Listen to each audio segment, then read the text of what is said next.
12 اگست یوم بابړه دا به تاسو اورېدلي د کربلا نه پس چې دویمه واقعه ذکر کیږي نو هغه د یوم بابړې ذکر کیږي. نن به په دې کې دا معلومات کو چې یوم بابړه ولې وشوله، یوم بابړه کې څومره کارکنان شهیدان شو او تر اوسه د دې څومره پورې تحقیق وشو، دې کې څه پیشرفت شو. اکثره د عوامي نېشنل پارټۍ مشرانو ته د یوم بابړې د تاریخ پته چې کومه ده هغه دا شانتې نه لګي. موږ پوښتنې کړې دي. بهرحال رفاقت الله رضلوال په دې باندې یو باقاعده ریسرچ کوي، نظر یې وي. ننني پروګرام کې به په دغې باندې خبرې اترې کوو. یو موږ 400 چې کوم دی 14 اګست مانځو او ړومبنې چې کوم دی نو دا 12 اګست ذکر چې کیږي، ګونګوسي کیږي، خبرې کیږي، نو ذهنونو ته مختلف سوالونه راځي چې په داسې یو ورځ وه چې په 400 کې یو قیامت او مرګونه او په کندو کې داسې ډېر واقعات دي. رفاقت الله رضوال نه وزان خبرو ډېره زیاته مننه کوم رفاقت الله صاحب د وخت راکولو نن یقینا د 400 دپاره بلکې د ټول پښتنو دپاره نړۍ دپاره یو ډېره مهمه ورځ ده. ضروري م ګڼل تاسو له تکلیف درکړه ولې وشوه، په څو شوه، څونه تحقیق شوی دی، په دې به راسره نظر اچوئ. ډېره زیاته مننه الف خان شرپو. تر څو پورې چې تاسو کوم سوالونه پورته کړل نو یقینا چې همدغه مراد دې ته د څېړنې ضرورت دی. دغه واقعې ده دا په کال 1948 کې په دې ورځ باندې یعنې چې 12 اګست نن دی، په دې ورځ باندې د قیوم خان حکومت چې کوم دی دا څېړنو تر مخه تقریبا د 600 نه زیات کسان چې کوم دی د هغه حکومت وژلي وو. خان خو د دې بیکګراوند څه دی، هغه بیکګراوند به موږ د خپلو کتونکو ته لږ بیان کړو. بیکګراوند یې داسې دی چې لکه کله پاکستان آزاد شو په کال 1939 کې نو د هغې نه 6 ورځې وروسته چې کوم دی په 22 اګست باندې دلته کې چونکې هغه وخت کې یو منتخب حکومت و د ډاکټر خان صاحب او هغه یو اکثریتي حکومت و. لکه دې خبرو کې به موږ د خپلو اردوونکو دا اوس کمپیر کوو چې هغه وخت حالات او نن وخت حالات آیا په خپل ځای ولاړ دي که څه فرق پکې د پښتنو په برخه باندې څه پیشرفت پکې شوی دی. نو چې کله دغه پاکستان آزاد شو نو په 22 اګست کال 1939 کې سازش وشو او هغه د انګریز یا د انګریز چې کوم دلته باقیات وو هغې خو لاړل دغه ټیم کې نو د هغې کسانو سازش وکړو او د قیوم خان حکومت چې راوسته چې کوم اقلیتي حکومت وو لږکي وي هغې سره او کوم چې اکثریتي حکومت وو د ډاکټر خان صاحب نو هغه ختم کړی شو. دغه ځای نه چې کوم دی एकदम بس سیناریو د ملک بدله شوه بلکې د پښتونخوا هغه وخت کې بیا ورته شمال مغربي سرحدي صوبه وې هغه بدله شوه.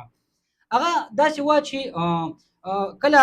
باچا خان دلته کې او نو د هغې به دلته کې وخت په وخت چې کوم دی تحریکونه به شروع کېدله.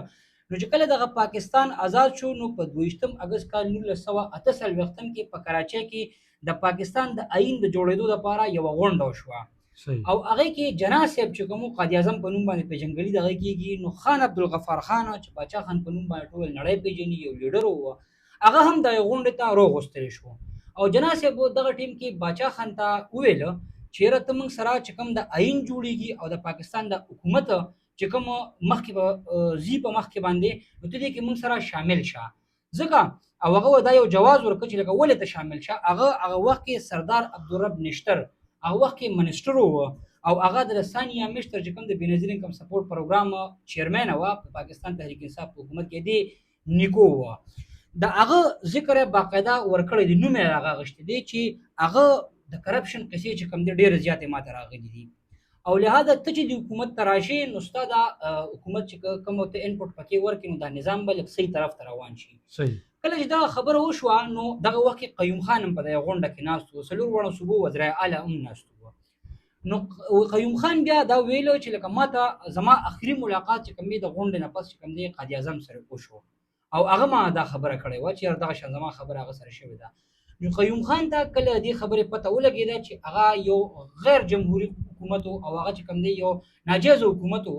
نو قیوم خان ته دا پته ولګېده چې د خو باچا خان او دلته کې قائد اعظم چې یو ځای کېږي نو دا زمونږ د آئین شکنو لپاره د غیر جمهوري قوتونو لپاره دا ملک چې کوم دی کې زمونږ بیا ځای نشته ځکه چې قائد اعظم او باچا خان خو ویل کېږي دا چې د اصولو خلک وو هغوی خو به ژوند په یو آئین او د یو اساسي قانون لاندې تېرو. نو دلته کې بیا د قیوم خان حکومت چې کوم دی یو سازش لپاره نور هم کوششونه شروع کړل او په دغه غونډه کې باچا خان هغه قائد اعظم ته دعوت هم ورکړه چې لکه ته ماته دا وایې چې یاره په حکومت او په آئین کې شامل شه نو زمونږ یو جرګه ده صوبایي جرګه ده زه به هغې سره په دې باندې ډسکشن کوم ګوره لکه باچا خان یو لوی لیډر و خو هغه د مشاورت نه بغیر هم کار نه دی کړی، هغه ځان اخلاقي نه دی ګڼلی، سولو فلایټ یې نه دی کړی. نو زه به وي د هغې سره ډسکس کړم او که هغې ما له سره یې راکړه زه به تا خبر کړم په دې باندې.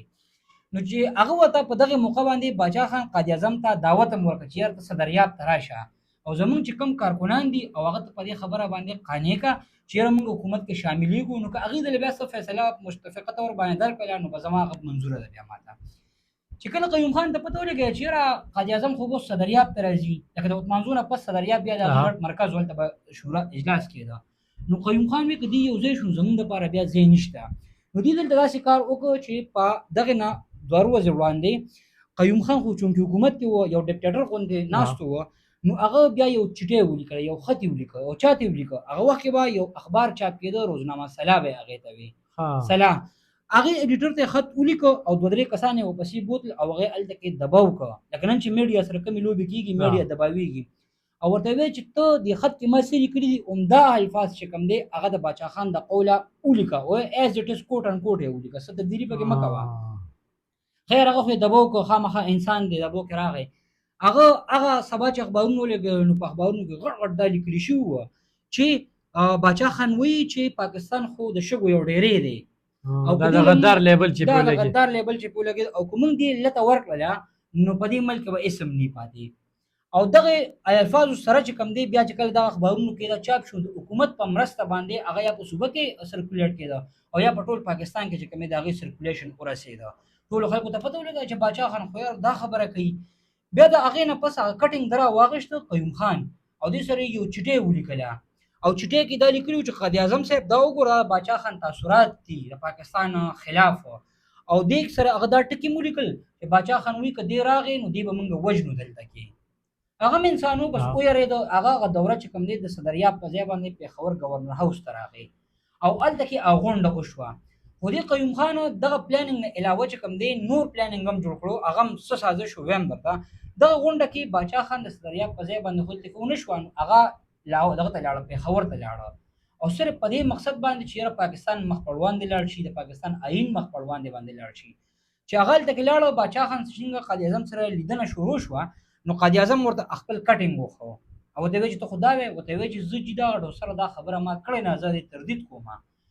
بیا ورته ویل چې ښه ده دې تردید وکړه. ویل چې زه تردید نه نم کوم، سبا یم کوم، استاد د ریاست چې کوم اخبارونه دي کومه میډیا ده هغه زما نه تردید چاپ کوي او نه زما خبر اخلي. دا دغه وخت نظام لکه نن سره به ته کمپیر کې خبره باندې پوهې.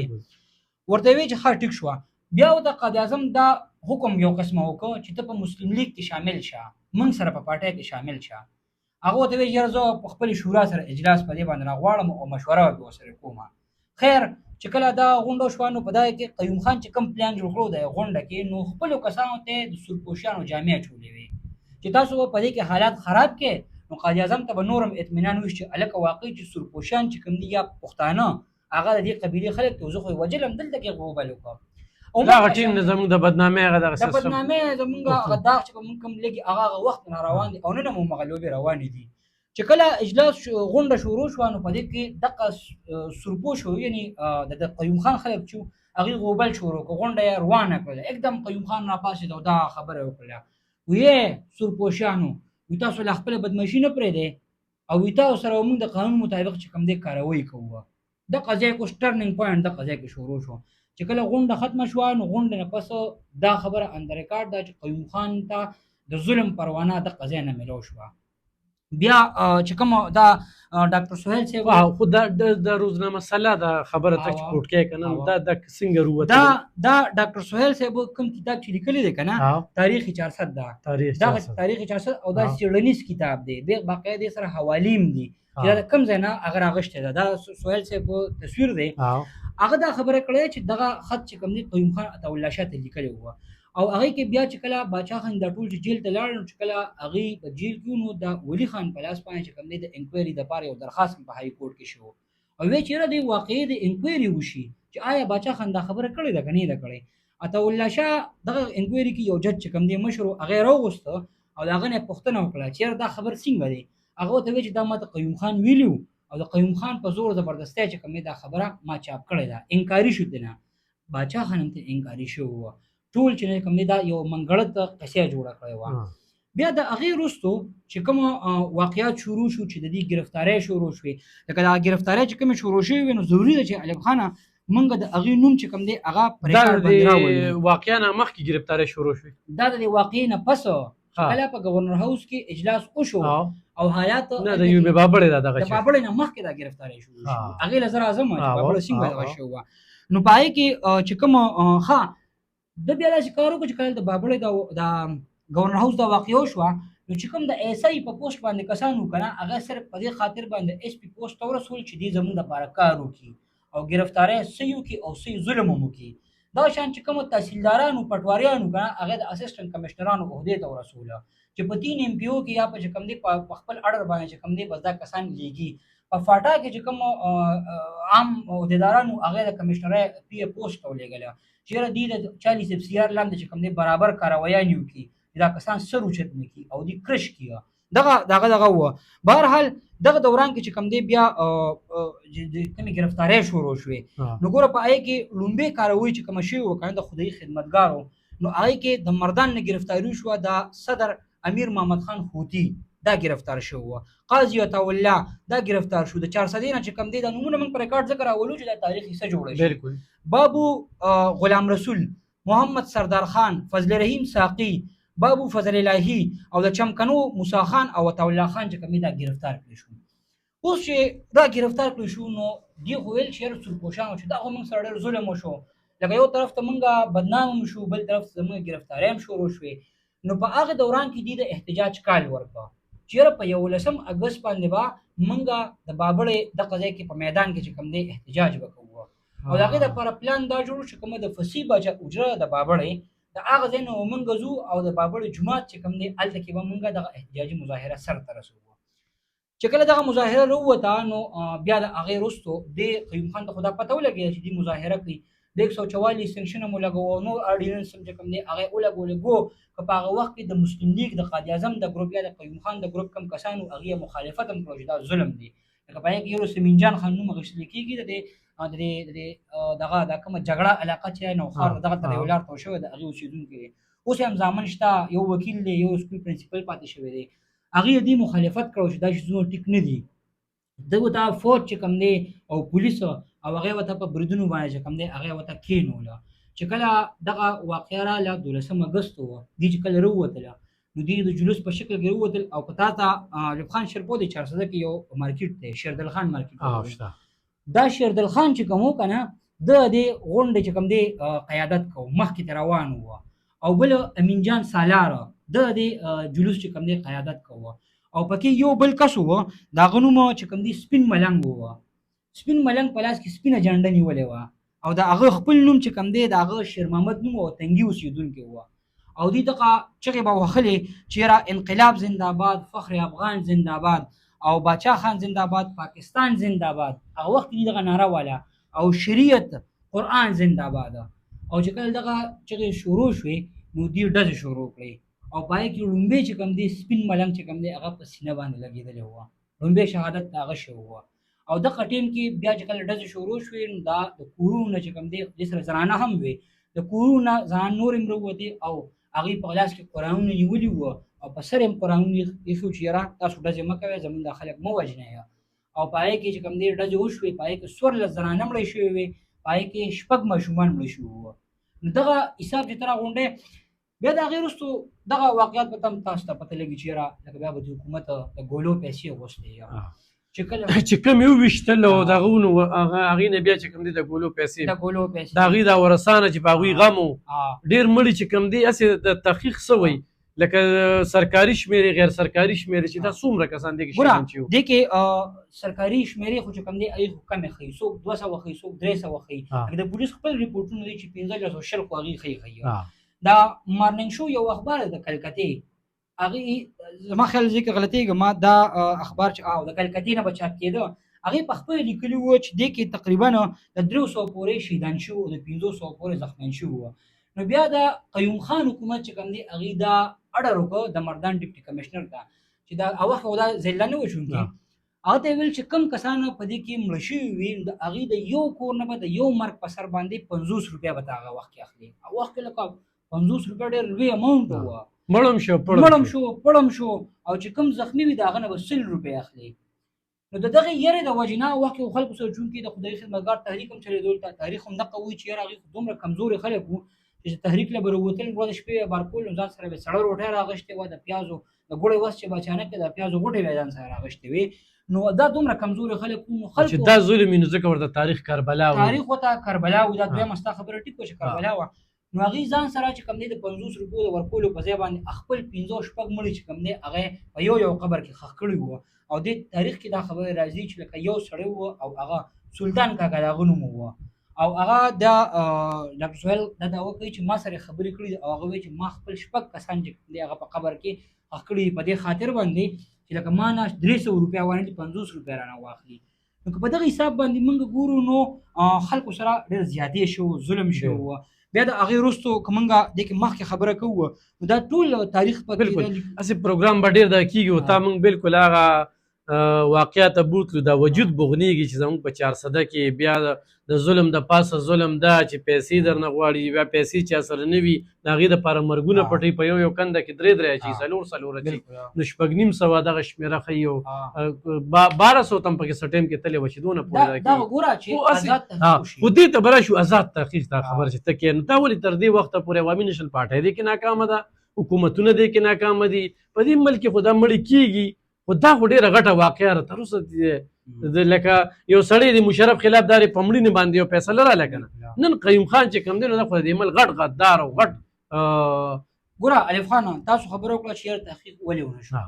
په کار خو دا وه چې کومه د انکوایري کمیشن جوړ شو په 1956 کې نو په کار ده چې هغه انکوایري کمیشن رامخته شوی وه. خو څنګه چې د حمودالرحمن کمیشن په ډاکه باندې شو سقوط پاکستان چې کله شوی وه نو دغه شانتې هغه هم د خپلو لاندې کړی شو چې هغې کې کله پته ولګېده چې یاره دا خو اوس په ریاست باندې دې ذمهواري راځي. نو هغه وخت کې دا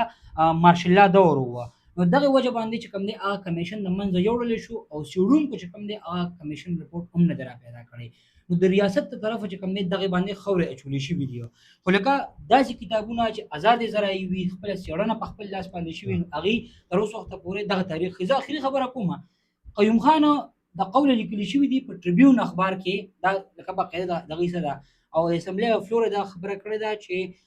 موږ 144 ولګوله او دا خو د سورپوشان د خدای لاک شکر وباسي چې پولیسو او فوج سره ګولۍ ختمې شوې ګینې دي به یو هم بچ نه وتلی. دا د هغې هغه وخت الفاظ وو. نن هم هغه حالات دي، نن هم ستا په میډیا باندې قدغن د پښتنو ته هغه کوریج نه ورکول کېږي کوم چې د پښتنو ایشوز دي. نن هم د پښتنو چې کوم دی استحصال روان دي د هغې مړي کېږي دماکي کېږي.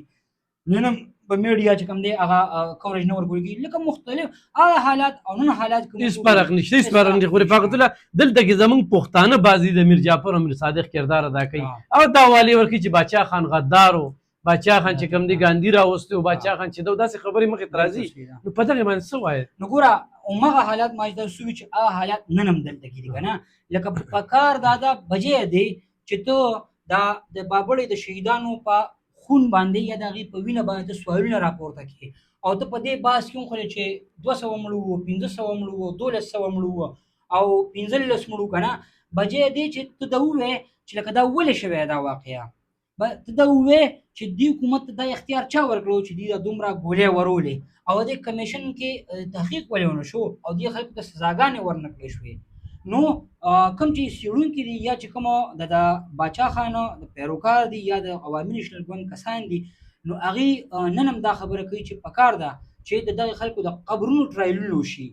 که هغې ته په مړونو باندې سزاګانې ورکړي شي. جسټ قارسیټ فیصله کړې وه. نو دغه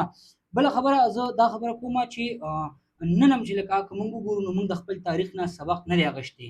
باچا خان خدایي خدمتګار تحریک شروع کړی وه. هغه مقصد او مرام دا و چې هغې په یو ټغر باندې د پښتانه راټول کړي، تعصب ختم کړي، نفرت ختم کړي، پښتنو ته هنر وښیي. باچا خان ګوره کډی کړی ده په خپله باندې. باچا خان دکان کړی دی، دکان به یو عیب ګڼلی کېده چې یاره موږ خو خانان یو موږ پښتانه یو او قصبګر خلک چې کوم دا قصبونه کوي. باچا خان دا قصبونه کړي دي په صرف د دې د ښولو دپاره چې موږ د پښتانه راټول کړو چې دا نفرتونه ختم شي. باچا خان به ویل چې دا قصبونه دي او دا زموږ د معاش یو ذریعه ده، هنرونه زده کې او دا چې کوم دی دا خواره کې چې تاسو معاش روان شي. خوارو پښتانه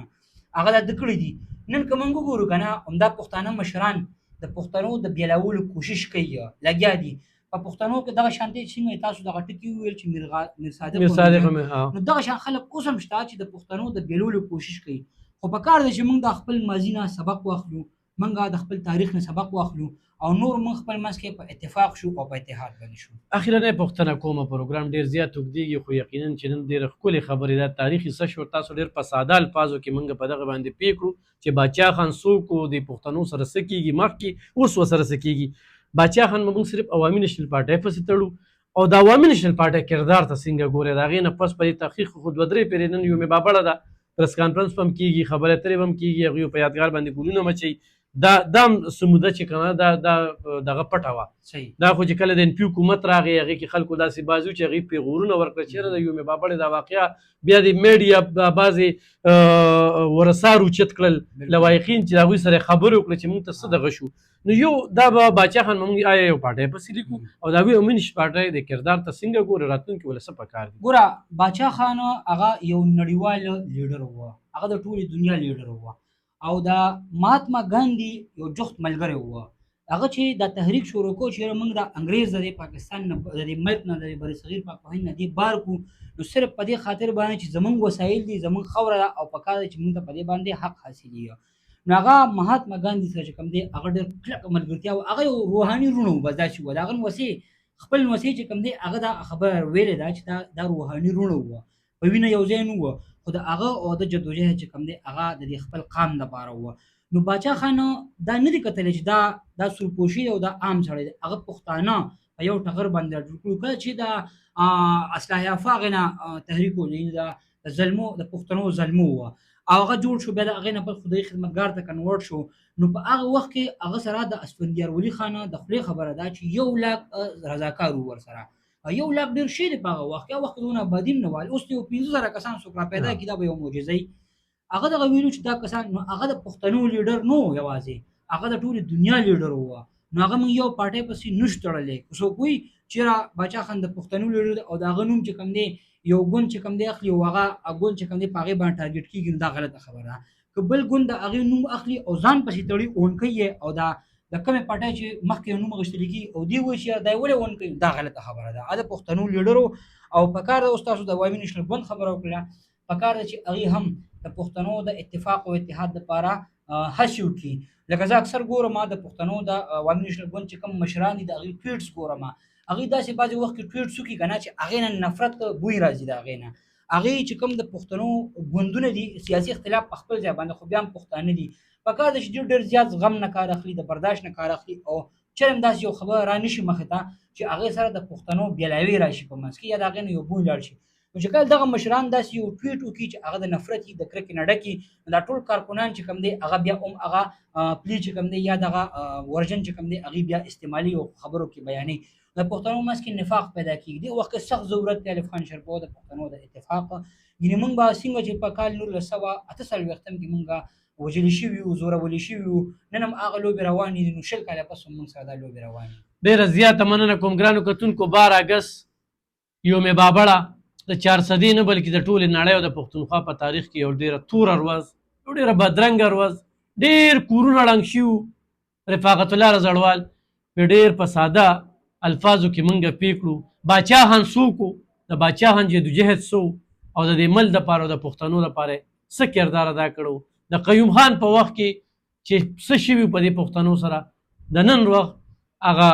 موازنه یې وکړله هماغه سیسټم روان دی د میډیا کردار نن هماغه شانتې هغې راته په نظر که د 400 تاریخ دا کتاب بالکل کتلی شي ډېر څه نه به تاسو نور هم خبر شئ ولی خان موږ خو دا وایو چې د هغه په ژوند باندې ځان سره د باچا خان یا غفار خان دا نوم ولې نه لیکه ولی خان د هغه په ژوند باندې ځان لیډر ثابت که خو نن د رفاقت الله دغه خبره اخیرنی کوټ کومه چې باچا خان د ولی خان لیډر نو ټولو پښتنو لیډر او هغه ولی خان چې هغه تاریخ بر تحریک وایي هغه ځان سره ونه تړه نن امل ولی اسفندیار ولی دا نوم لونګین ولی یا سنگین ولی نو دا د ولی خان هغه دغه دی او باچا خان چې کوم دی زموږ د ټولو لیډر دی نو د غدارۍ دا کومې فتوې چې پرې لګېدلې وي نو هغه رفاقت الله دغه خپلو خبرو کې وکړه انشاءالله په دې مزید هم ډېرې خبرې کېږي پروګرام ډېر زیات اوږد شو خو دا د یو ډېر تاریخي پروګرام دی ډېره مننه خوشحاله اوسئ